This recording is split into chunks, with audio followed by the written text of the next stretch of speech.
نحمدہ و نصلی و نسلم علی رسول الکریم، اما بعد، غزوہ خندق کا بیان جاری ہے۔ جب یہ خندق والے، احزاب والے، ابو سفیان والے مدینہ کے قریب آئے تو ابو سفیان نے یہودیوں کے سردار حیی ابن اخطب کو کہا کہ حیی، تم نے کہا تھا کہ تمام یہودی جو ہیں وہ ہمارے ساتھ ہوں گے اور ہمارے ساتھ حضور کا مقابلہ کریں گے، لیکن بنو قریظہ والے یہودی تو حضور علیہ السلام کے ساتھ ہیں ابھی تک۔ اصل میں اس کا بھی پس منظر ہم بیان کر چکے ہیں کہ چارٹر آف مدینہ میں تینوں یہودیوں کے قبیلے نے ایک معاہدہ کیا تھا کہ ہم دوست اور حلیف رہیں گے، تو کینیکا والے نے عہد شکنی کی اور ملک بدر کیے گئے، اور پھر ابھی بنو نذیر نے بھی ایسا ہی کیا، حضور علیہ السلام کو شہید کرنے کا پلان بنایا اور اللہ تعالیٰ نے ان کو رسوا کر دیا، اور نبی کریم صلی اللہ علیہ وسلم نے ان کی جان بخش کر ان کو نکال دیا۔ تو وہی شخص تھا ایک ان کا سردار حیی ابن اخطب، وہ اس دشمنی کی آگ میں جلتا رہا اور 10,000 لشکر لے کر ابو سفیان والوں کو لے کر آ کر پھر مدینے پر حملہ کر دیا۔ ابھی ابو سفیان اور حیی ابن اخطب کی مرضی یہی تھی کہ کسی طرح بنو قریظہ کے جو یہودی ابھی تک حضور کے اس پرانے عہد میں عہد نبھا رہے ہیں، ان کو وہاں سے توڑ کر اپنے ساتھ ملایا جائے۔ اور بنو قریظہ والے خندق کے اندر تھے، اور خندق جب کھودی جا رہی تھی تو جو کھودنے کا سامان تھا، کدالیں وغیرہ، وہ مسلمان ان سے لے کر آئے تھے، تو مسلمانوں کے ساتھ تھے۔ تو حیی ابن اخطب نے کہا کہ ٹھیک ہے، میں ابھی جاتا ہوں بنو قریظہ کے یہودیوں میں جا کے میں بات کرتا ہوں، اور مجھے امید ہے وہ ہمارے ساتھ ہو جائیں گے۔ ابھی یہ یہودیوں کا سردار یعنی بنی نذیر قبیلے کا سردار حیی ابن اخطب یہ کسی طرح چلا گیا بنو قریظہ کے یہودیوں کے پاس، تو ان کے دروازے بند تھے، تو اس نے باہر سے آواز دی کہ دروازہ کھولیں۔ تو جو بنو قریظہ کا سردار تھا اس کا نام ہے کعب ابن اسد۔ تو کعب ابن اسد سمجھ گیا کہ حیی ابن اخطب اس جنگ کے موقع پر ہمارے دروازے پر کیوں آتا ہے، اس لیے اس نے اپنے ساتھیوں کو کہا کہ اس کا دروازہ نہیں کھولنا۔ تو اس کو پتہ تھا کہ اگر یہ اندر قلعے میں آئے گا تو یہ ضرور ہمیں اکسائے گا اور یہی کہے گا کہ عہد نامہ توڑ دو اور ہمارے ساتھ ہو جاؤ۔ تو اس نے ساتھیوں کو منع کیا کہ حیی ابن اخطب کا دروازہ نہیں کھولنا۔ وہ پکارتا رہا اور کھٹکھٹاتا رہا اور کہتا رہا کہ دروازہ کھولیں، مگر انہوں نے، یہودیوں نے نہیں کھولا، یعنی بنو قریظہ والوں نے۔ آخر کار جانے سے پہلے ایک حربہ استعمال کیا حیی ابن اخطب نے، تو بڑے آواز کے ساتھ یہ کہا کہ کعب، مجھے تمہارے حال پر بڑا افسوس ہو رہا ہے کہ میں آیا تھا تمہارے پاس کہ کچھ روٹی کا ٹکڑا تم سے لے لوں، ایک وقت کا کھانا تم سے لے لوں، لیکن تم تو دروازہ ہی نہیں کھولتے، اور تمہیں تو ایک آدمی کو، ایک مہمان کو روٹی کھلانے کی بھی حیثیت نہیں ہے۔ تو یہ ایسا ایک سخن تھا جو کعب نے برداشت نہیں کیا اور دروازہ کھول دیا۔ جیسے ہی دروازہ کھولا اور حیی ابن اخطب نے اندر قدم رکھا تو اپنی تقریر شروع کی اور کہنے لگا کہ اے بنو قریظہ کی جماعت، ہم بہت بڑا لشکر لے کر آئے ہیں 10,000 بندوں کا، اور سارے قریش ہمارے ساتھ ہیں، یہودی ہمارے ساتھ ہیں، خیبر کے غطفان فزارہ قبیلے کے لوگ ہمارے ساتھ ہیں، اور اس مرتبہ اس تیاری کے ساتھ آئے ہیں کہ مسلمان ہم سے بچ نہیں سکتے۔ تو تم ابھی تک اس معاہدے میں چل رہے ہو حضور کے ساتھ، ابھی میں تمہارے لیے ایک سنہری موقع لے آیا ہوں کہ تم حضور کو چھوڑ دو، اس معاہدے کو توڑ دو اور ہمارے ساتھ ہو جائے۔ ایسے نہیں کہ آپ بھی حضور کے دوست لگے پڑے ہوں، اور یہ جنگ کا کچھ بھروسہ ہوتا نہیں، پھر وہ اس مسلمانوں کو جیتنے کے بعد ایسے نہیں کہ آپ پر بھی کچھ واردات کی جائے یا کرنے والے کر لیں، ایسا کچھ اس نے کہا۔ تو تقریر اس جوش کے انداز سے کی کہ کعب بھی جو ہے وہ اسی کی طرح سوچنے لگا، اور پھر اپنے ساتھیوں کو کہا، اپنے قبیلے والوں کو، کعب سردار تھا ان کا، کعب بن اسد، تو تم لوگ کیا مشورہ دیتے ہو؟ تو انہوں نے یک زبان ہو کر کہا کہ کعب کبھی نہیں ایسی غلطی کرنا، تم بھی جانتے ہو اور ہم بھی جانتے ہیں کہ محمد علیہ السلام اللہ کا سچا رسول، سچا نبی ہے۔ ہم نے اگر اپنے بغض اور دشمنی کی وجہ سے ہم ایمان نہیں لائے ہیں، لیکن اگر ہم حضور کے سامنے جائیں گے، مقابلہ کریں گے، تو اللہ تعالیٰ ضرور اپنے نبی کی مدد کرے گا اور ہم نقصان اٹھانے والوں میں ہو جائیں گے۔ تو اسی طرح ان لوگوں نے یہ مشورہ دیا، اور دوسری بات ان لوگوں نے یہ کی کہ کعب دیکھو، حیی ابن اخطب آج یہ باتیں کر رہا ہے، لیکن ان کی صورتحال میں اور ہماری صورتحال میں فرق ہے۔ یہ لوگ باہر سے آئے ہیں مدینے پر حملہ کرنے کے لیے، اور اگر ان کی جیت نہیں ہوئی تو یہ باہر کے لوگ ہیں، باہر ہی واپس چلے جائیں گے، اور ہم تو مدینے میں اندر رہ رہے ہیں۔ اور اگر ایسے نہیں کہ یہ نکل جائیں اور ہم بھی اپنا عہد نامہ حضور علیہ السلام سے توڑ بیٹھیں، اور بعد میں جو ہے یہ سارا لشکر بھی واپس چلا جائے اور مسلمانوں کے ٹارگٹ پر ہم آ جائیں، تو ہمیں کسی طرح مناسب نہیں ہے، نہ حالات ہمیں اجازت دے رہے ہیں، اور نہ ہماری ایسی صورتحال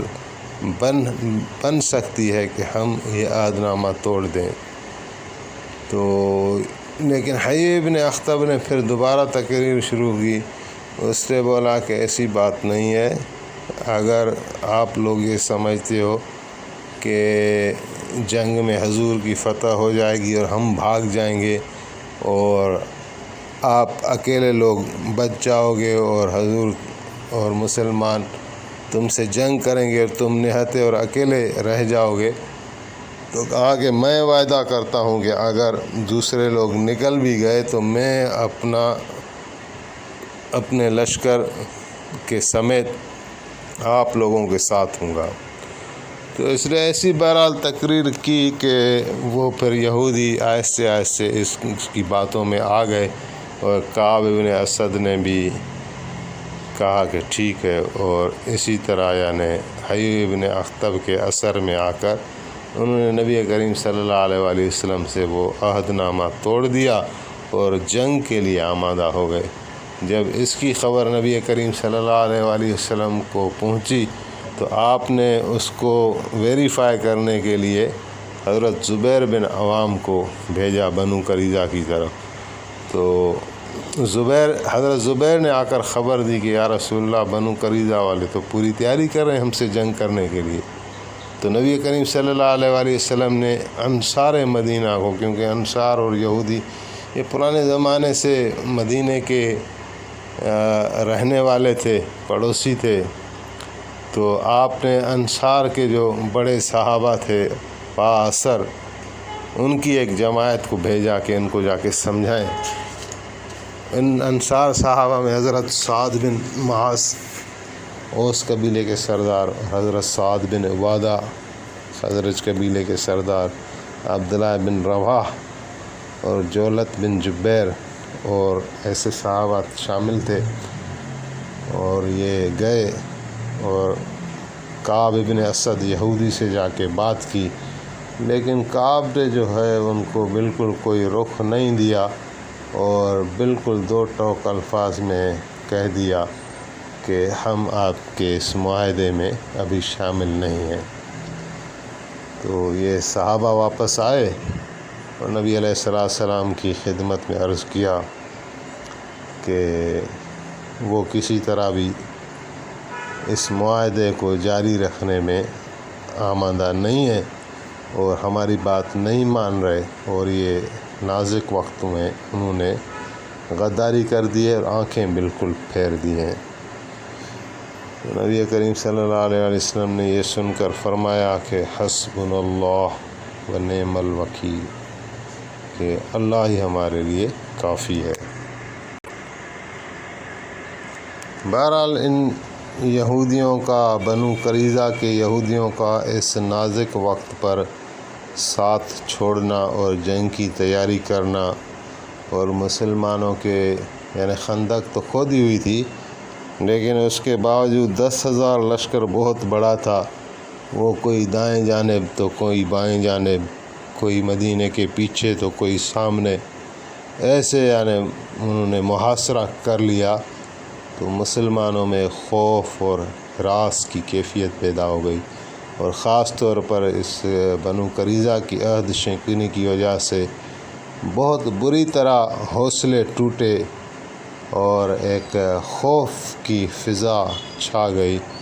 اللہ تعالیٰ نے بھی اس کو قرآن کریم میں اس طرح بیان کیا ہے کہ اذ جاؤکم من فوقکم ومن اسفل منکم وَإِذْ زَاغَتِ الْأَبْصَارُ وَبَلَغَتِ الْقُلُوبُ الْحَنَاجِرَ وَتَظُنُّونَ بِاللَّهِ الظُّنُونَ هُنَالِكَ ابْتُلِيَ الْمُؤْمِنُونَ وَزُلْزِلُوا زِلْزَالًا شَدِيدًا۔ سورۃ احزاب ہے پوری، تو ان آیات میں یہ کیفیت بتائی گئی ہے کہ کس طرح یعنی جب کافروں نے مسلمانوں کو گھیرا تو ان کا یعنی ایک خوف کی وجہ سے ایک آنکھوں کی کیفیت تھی اور دلوں کی کیفیت تھی، اور ایک یعنی کبھی اور گھبراہٹ کی سی کیفیت تھی۔ تو یہ حال دیکھ کر ایک منافق تھا، کیونکہ مدینے والی زندگی میں ہم شروع سے یہ دیکھتے آ رہے ہیں کہ منافقین کا ایک گروہ تھا ہمیشہ، اور وہ ساتھ رہتے بھی تھے اور ساتھ بیٹھتے بھی تھے، لیکن ان کے اندر میں صرف دشمنی ہوتی تھی، نفاق ہوتا تھا اور ایمان کوئی نہیں ہوتا تھا۔ تو ایک منافق تھا، مکعب بن کثیرہ نام لکھا ہوا ہے، تو اس نے کہا کہ محمد علیہ السلام ہمیں وعدے کر رہا ہے کہ ہم کیسر و کسریٰ کی سلطنتیں مسلمان فتح کریں گے، تو یہ وعدہ جو ہے وہ غلط ہے، جھوٹا ہے، اور حقیقت یہ ہے کہ مسلمانوں پر آج ایسا وقت آیا ہوا ہے اور کافروں نے اتنا ہمیں تنگ کیا ہوا ہے، سخت گھیرا ڈالا ہوا ہے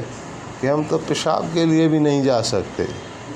تو اللہ تعالیٰ نے اس پر بھی کلام نازل فرمایا، اذ یقول المنافقون والذین فی قلوبہم مرض ما وعدنا اللہ ورسولہ الا غرورا، کہ منافقین کہہ رہے ہیں، اور وہ لوگ جن کی دلوں میں مرض ہے نفاق کا، وہ یہ کہہ رہے ہیں کہ اللہ کا وعدہ اور رسول اللہ کا وعدہ کچھ نہیں ہے مگر دھوکہ ہے۔ تو بہرحال بنو قریظہ کے یہودیوں کی خاص طور پر جو اچانک پلٹا کھایا، غداری کی،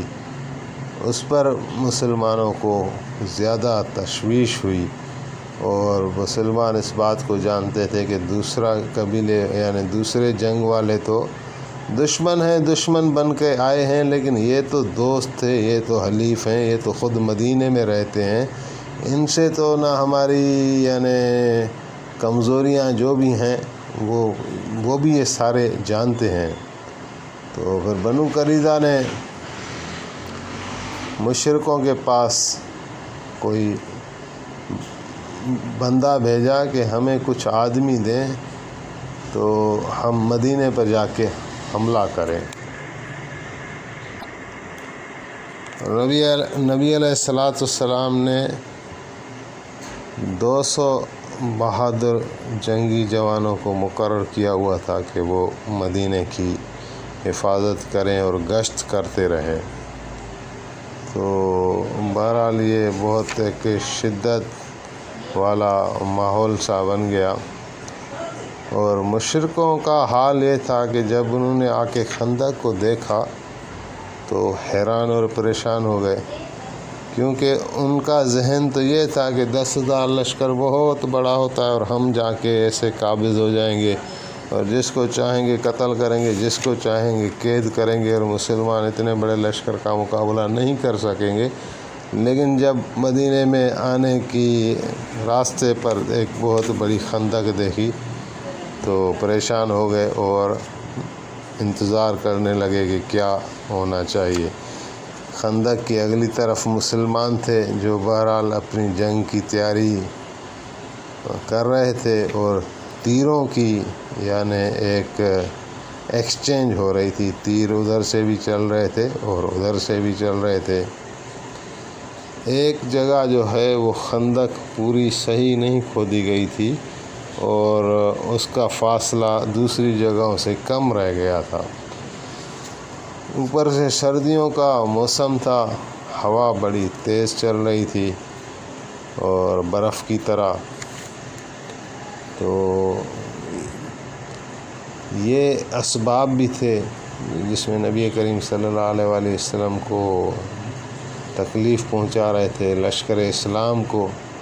لیکن دشمن سامنے تھا تو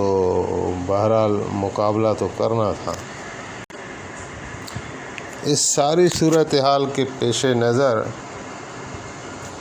نبی کریم صلی اللہ علیہ وآلہ وسلم نے ایک جنگی حکمت عملی کے طور پر غطفان اور فزارہ قبائل جو تھے، وہ پہلے ذکر ہو چکا کہ ان کو یہودی لے کر آئے تھے، یعنی کہ خیبر کے فصل کی سال بھر کا جو اناج ہوگا، فصل ہوگا، اس کی آمدنی ہم آپ کو دیں گے، آپ ہماری اس جنگ میں مدد کریں۔ تو ان کا اور کوئی شوق نہیں تھا، نہ دشمنی تھی، لیکن وہ اس لالچ میں ساتھ آ گئے تھے۔ جنگ کے موقعوں میں عربوں کا یہ دستور تھا کہ قاصد آتے جاتے تھے، بات چیت کے لیے راستہ ایک کھلا ہوتا تھا۔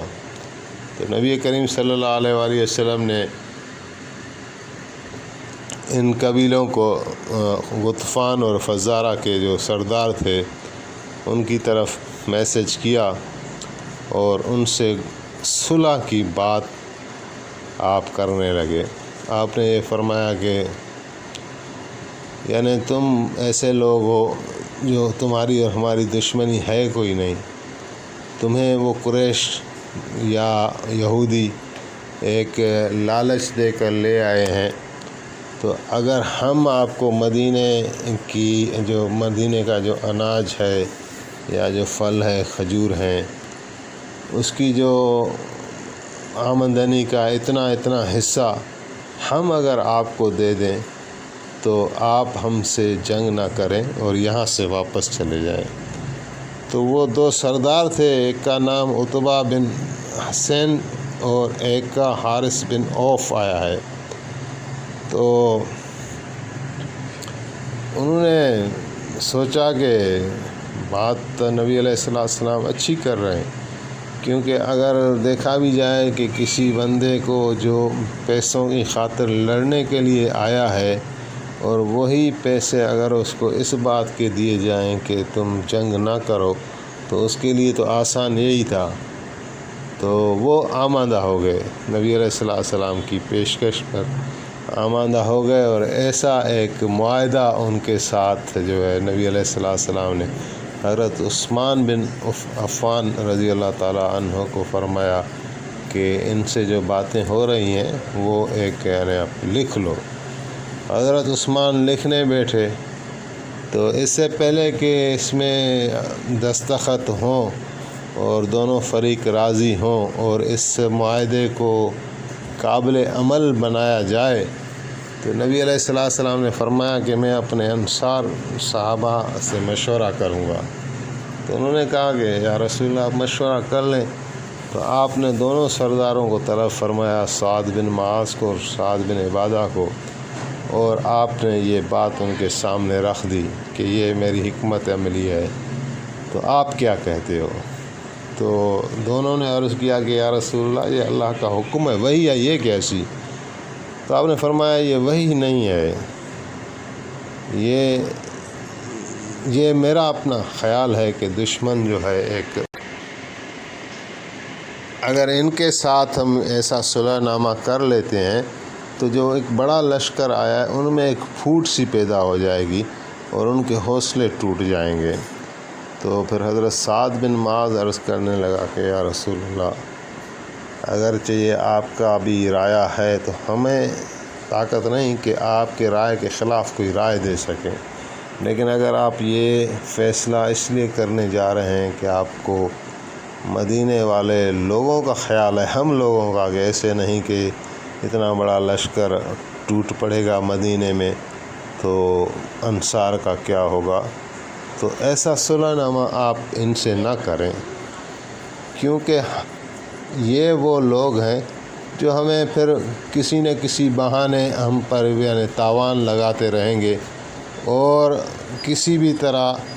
یہ ہم سے راضی نہیں ہوں گے۔ تو پھر سعد بن معاذ عرض کرنے لگے کہ یا رسول اللہ جب ہم اللہ تعالیٰ کو نہیں جانتے تھے، جب ہم بت پرستی کرتے تھے، تب بھی غطفان قبیلہ ہو یا فزارہ ہو یا کوئی بھی ہو، ان کو ایسے طاقت نہیں تھی کہ ہماری یہاں ایک کھجور بھی ایسے لے جائیں۔ ابھی تو ہم نے اللہ پر ہم ایمان لائے ہیں اور آپ جیسا رسول آخر زمان ہمارا رہبر ہے، اللہ کی مدد ہمارے شامل حال ہے، ہم ان کے ساتھ ایسا معاہدہ کیوں کریں؟ آپ ان کو چھوڑ دیں یا رسول اللہ، ان کا اور ہمارا فیصلہ تلوار کرے گی۔ تو اس پر نبی علیہ السلام خوش ہوئے اور آپ نے حضرت عثمان کو فرمایا کہ یہ عہد نامہ پھاڑ دو۔ حضرت عثمان نے وہ عہد نامہ پھاڑ دیا تو سردار جو تھے ان کے وہ ظاہر ہے ان کے چہرے اتر گئے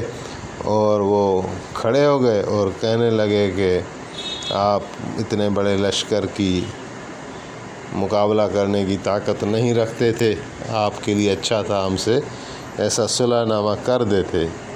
تو اس پر حضرت اسید بن حضیر نے اس سردار کو کہا